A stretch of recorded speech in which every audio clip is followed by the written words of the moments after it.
already know who it is. It's Father Moo in the big church, baby. That's right. It's chilling here today. Chill in the big church.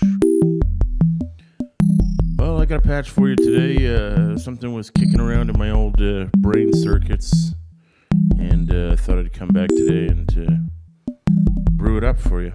So let's get to it. I believe I have it in another... Oh, no, I don't. It's loader here. So we're going to go with this template that I like to go back to often. And I'll just ruin the surprise for today. I don't usually like to, steal valor by borrowing the names of other musical artists. But I am going to say that today I'm going to try and make a Timbaland-style beat. Now, for me, as a rap fan and young musician, Timbaland was always one of the greatest producers, certainly from a technical point of view. I'm not saying his beats were only technically proficient. He wasn't like, one of those guitarists from the 90s who plays classical music on distorted guitar. But he did some really complex things with drum machines and samplers, and we only have the Nord Micro Modular here today, so we're not going to get into the sampling side of things, but I thought we could do a bit with drum programming that might be interesting. So I'm starting from my 64-step sequencer construction here. We've used 27% of our processing power just to build this. So I'm probably going to come in with a synth line later today, and certainly Timbaland used a lot of... he didn't just sample synths, he played them and he programmed them. But I think the reverb is a bit much, actually. There we go. But I said today we're going to focus on the drums, and that is accurate. So I certainly want to get their sounds right, but I'm not going to spend all day programming their tones. It's more about the beat overall that I want to go for today. So it's a typical rap setup. I'm going to use a kick, a snare, and a hi-hat.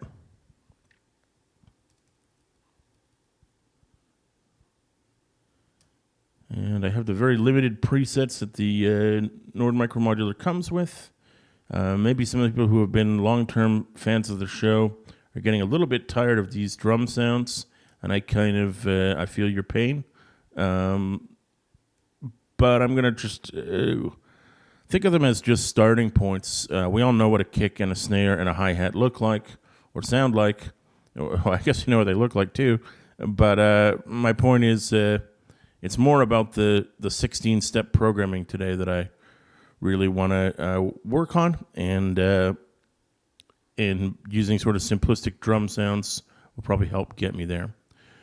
So here's the overall lesson for today. Or at least this is how I analyzed Timbaland's work. If you want to make a Timbaland-style beat, you need to use twice as many bars at half as much tempo. That might mean double tempo. But the whole point is instead of using a 16-step sequencer to make a 16-step beat, use it to make an 8-step beat that has subtle subdivisions within it. One of the limitations of doing music with sequencers is once you pick a resolution to work in, you're kind of stuck with it. Let me demonstrate what I mean rather than being confusing. So here, for example, I'm going to put 4 kick drum hits in, and I'm going to wire this output. This is the sum of all 4 sequencers. You could hear that, right?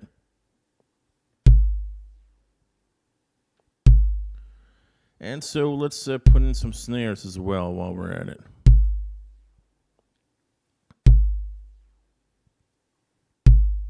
So we need the sum of these to go to my snare drum input.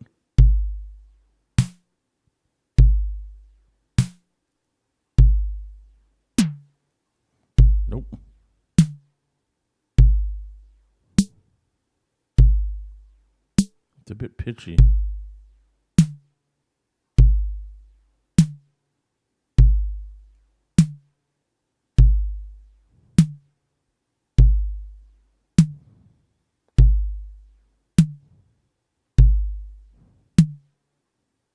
Okay. No. No. Might it be this? Let me just tweak here for a sec. Okay, so as I said, the resolution I've set to here now, we have a kick on the 1 and a snare on the 9. This seems like a typical way to sort of set things up, and you would set the tempo you want to match that. So you could have something like this. Like, here we go. Right? So you would see the snare, the kick on the 1 and the snare on the 9. My trick to Timbaland-style programming is to get rid of that concept and cut all your numbers in half. So instead of the snare being on the 9, the snare is now on the 1 of the whole second sequence. That puts the next kick on the 1 of sequence 3 and the next snare on 4. Why did I do that? Because I want to have more spaces in between the notes to put in more subtle hits, little, even if I end up, for example, not using 2, 4, 6, and 8 almost all the time, the 1 or 2 times that I do use them will give my beats a certain subtlety that other beats don't have. I guess you have to take my word for it in the beginning, but once you start looking at programming this way, you'll probably hear it for yourself. And if you don't, then maybe this kind of beat programming is not for you. And that's not a dismissal, that's just the way it goes. So I think what I want to do is drive my tempo up here. So by putting it on like 180, I should be actually getting something closer to a rap beat around 90 because of my choice to divide things up this way. So let's do the same thing for the hats. We got some of the hats coming out of this. Let's just get some kind of hat going. That's on channel 3 of the sequencer here.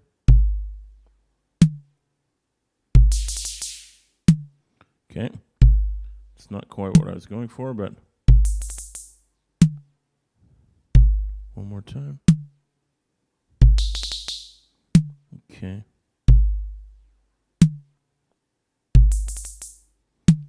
I tend to fall back on this one with a bit less decay, so yeah, it's pretty good.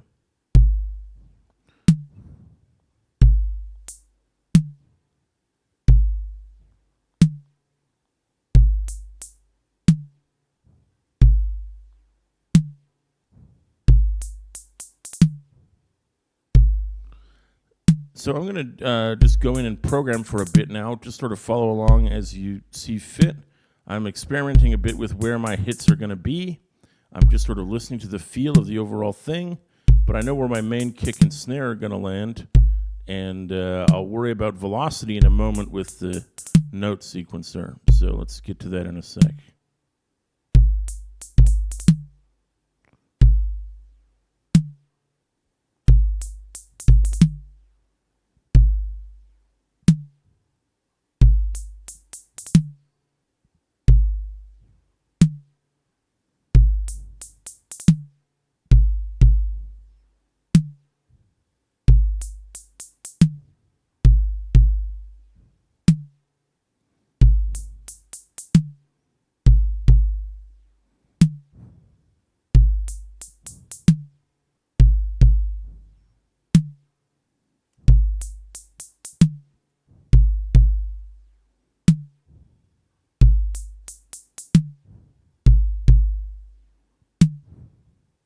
Oops, I'm on the wrong channel there. That's why.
going back and filling in the hi-hats on the ones, sometimes it's important to double up the hat with a snare or a kick just to give a certain consistency or almost like metronome precision to things.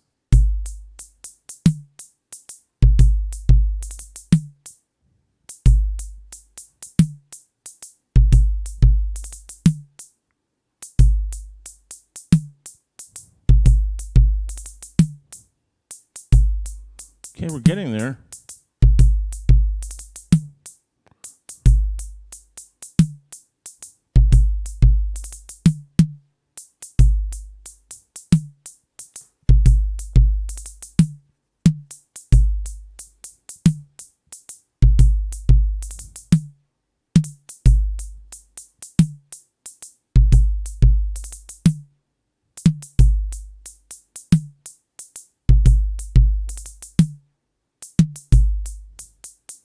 Might be a bit much.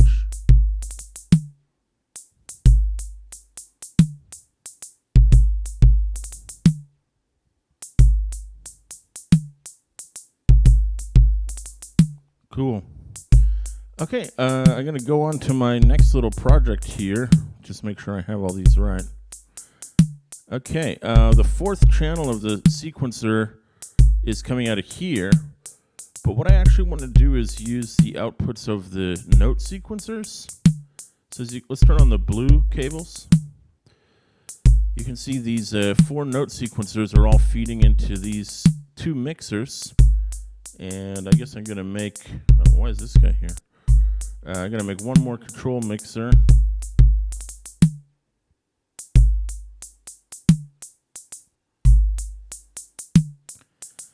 And feed all 4 outputs into one. And that's the output of that is going to go into the velocity input of my hi-hat,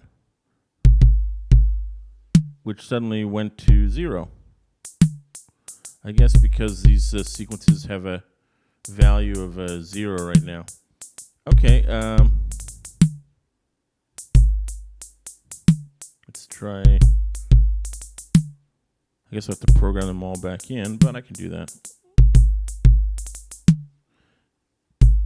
I think you're going to notice it on the 1s, the 5s, the 9s, the volumes are going to be higher.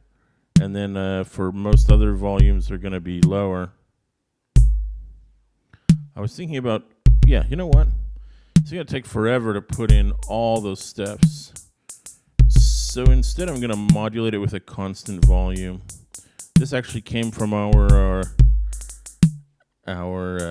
quick and dirty tricks before. So we take that output of the 4 sequencers. We make yet another control signal mixer. Good thing is they're cheap. Then we just send a constant volume of 20 something to it as well.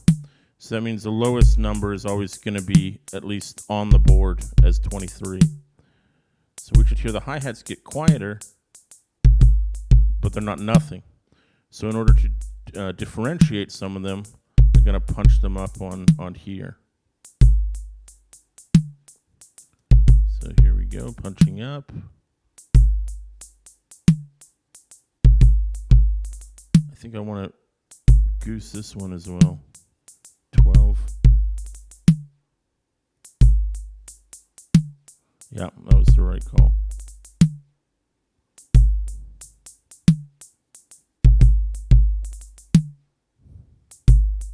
Maybe there should be... Is they're both going dun dun dun. See, this pattern of 1, 4, 7 would be impossible if we hadn't cut our sequencer tempos in half. It seems like such a small thing, but trust me, it affects the feel in a crucial way. Let me just put some of the velocities back in so you can hear that, what that's actually doing.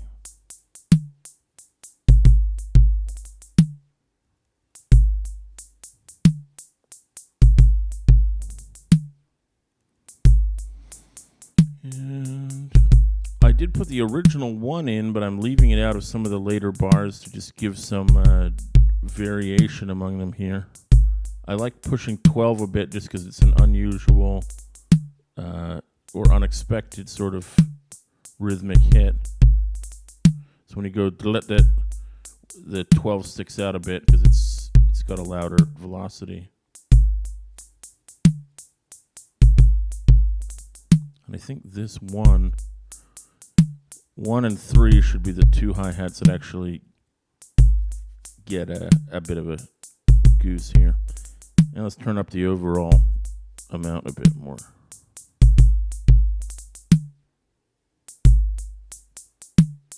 So listen closely to that hi-hat.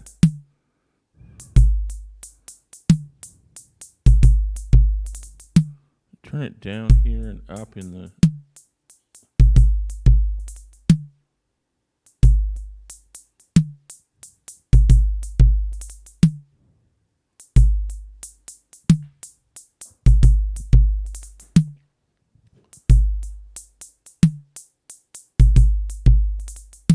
Certainly subtle, but I think it makes a difference.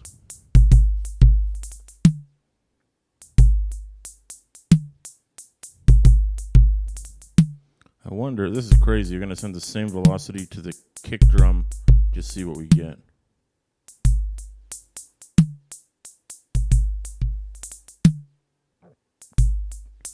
Because I knew that my 1 and my 3 would stick up a little bit. Oops, that's not what we want. So I got to take these up higher.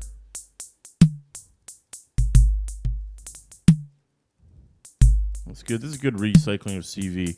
Most of the times this CV won't matter because there's so many empty slots here in the kick drum. But you can definitely hear how this is quieter than this. Ready? Boom, right? And this 7 hit is also quieter. I could do some watch like this. It's probably too much.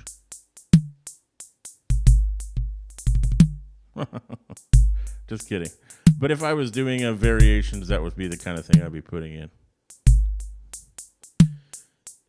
So we do have one channel left of event sequencing. We don't have any note sequencing. We use the note sequencers. This is fine. Instead of using them for notes, use them for velocity. Let's go ahead and put a little bit of a synth melody in there, or at least a single note line, and see if we can get a bit of funk out of it. I'm kind of hearing something in like eighth notes as like a steady pattern because the drums are more sporadic and intermittent. And then I want to do some of my clocked random step generator modulation of the parameters to give it even more of a rhythmic feel. So it looks like a sawtooth wave in there to start. I'm just going to use a standard filter and envelope here. It's all very straightforward. Let's try it. It's kind of doing a fake 303 job. And Timbaland certainly did use 303 type patterns. I wouldn't call his music acid in that like acid house sense, but it gives the sort of acid feel that we associate with the 303. So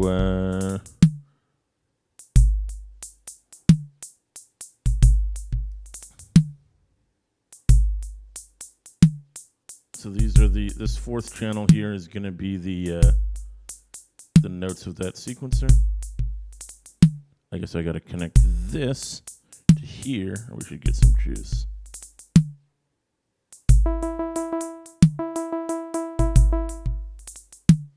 There we go.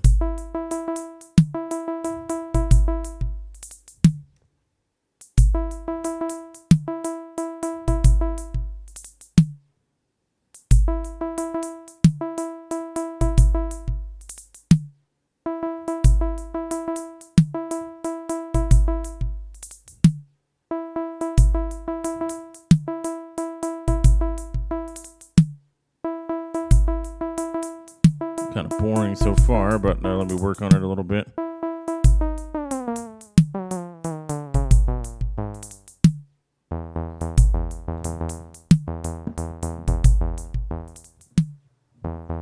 I think we're going to definitely need a note sequencer for that one. So let me just wire that up here. Give me a sec.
Sorry, it's a bit messed up there. I'm going to get a clock divider in there and fix this up.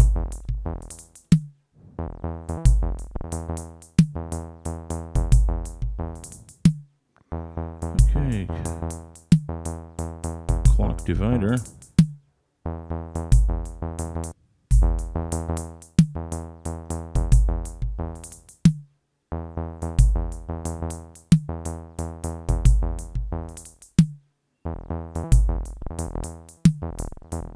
Still sounds like it's running twice as fast.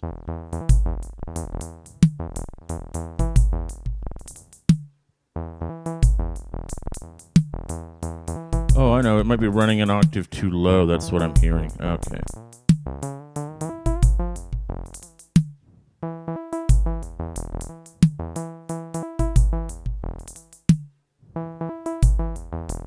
Okay.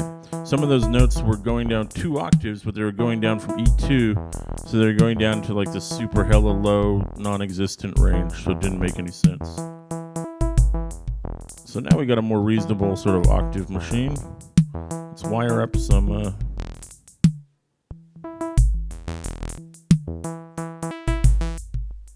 there we go.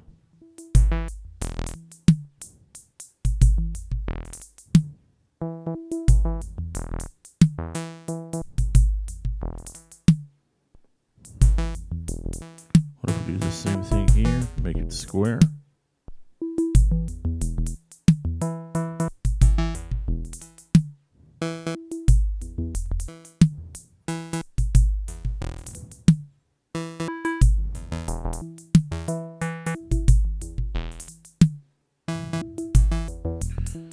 And I'm just going to get some of the hits right on the sequencer now, but I got to sound closer to what I wanted.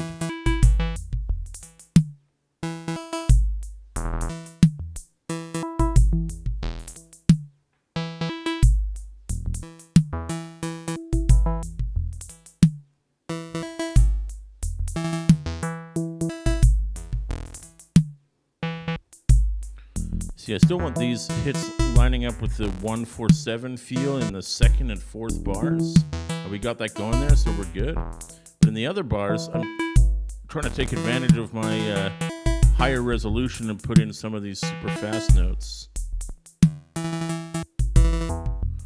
can't do it all the time, but if you do it a couple times...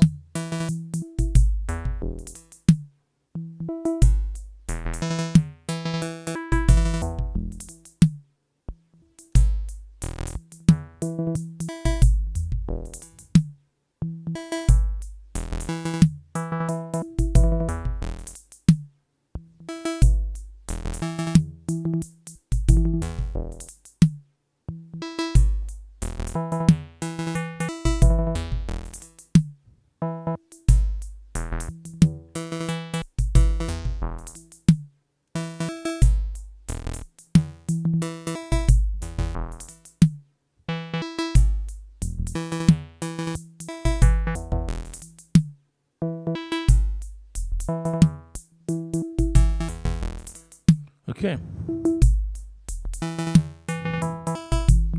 Could even make this in a regular number of steps to make it even more.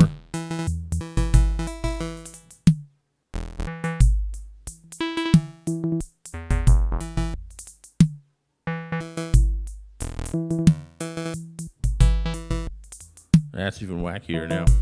Okay, yeah. So I'll go ahead and say it. I'm going to be honest. The bass line didn't really quite get to what I was going for, but I am quite happy with the drum program. And I do think the key point I've illustrated today, if anything, is the fact that cutting your resolutions in half or making everything twice as slow and then programming in the beats with more gaps lets you put in things like this 1-4-7 pattern that you literally can't do at the next resolution up. Those options won't be available to you. I don't think you need to go crazy with it. I don't think, like here we used 4 bars to make 2. I don't think you need 4 bars to make 1, although you could certainly make some very like trap style hi-hats if you did, because you could get those really machine gun speeds that some trap producers are looking for. But yeah, I do think the key to the Timbaland rhythm is doubling your number of steps and sequences and then cutting your tempo in half. We programmed at 180 BPM today to get a beat that was actually in real terms in 90 BPM. So regardless of my success in the bassline department, I still think these drum tips should be of use to you. So go and take them back to your own drum computers and program your own beats and sin no more. That's what I say. Thanks for tuning in to this long-form Father Moo episode. If I come up with any more quick and dirty tricks and tips, I will drop them on you, but I'm quickly running out, so we'll probably be back to longer bits like this one. Oh, and I gotta do the last thing, which is save it. And it's going in here.